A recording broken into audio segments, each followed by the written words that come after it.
j'ai pour moi un témoignage plus grand que celui de Jean, ce sont les œuvres que le Père m'a donné d'accomplir, dit Jésus à ses interlocuteurs.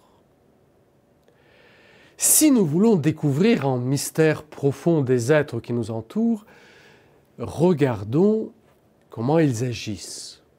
Et nous découvrirons que telle personne, qui peut-être n'est pas très importante à nos yeux, cherche patiemment et modestement à faire du bien, aider, pacifier, accompagner.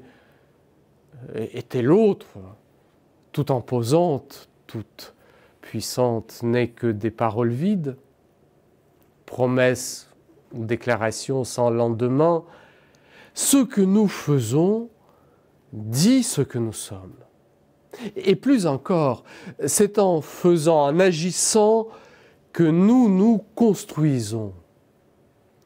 En posant des actes de patience, on devient patient.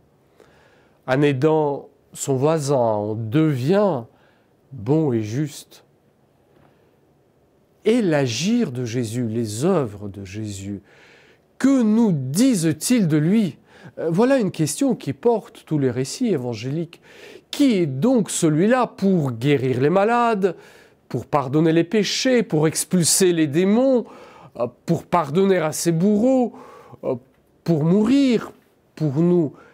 Qui est-il dont ses disciples affirment qu'il est vivant? Qui est-il?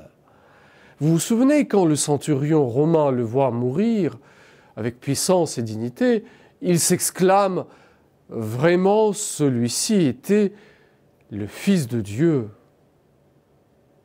Donc pour que cette profession de foi puisse devenir nôtre, il nous faut regarder attentivement ce que Jésus fait. Il nous faut garder dans notre cœur ses paroles, ses œuvres, ce qu'il fait, ce qu'il subit, et de la contemplation aimante et paisible de ces vérités, jaillira notre joie pascale.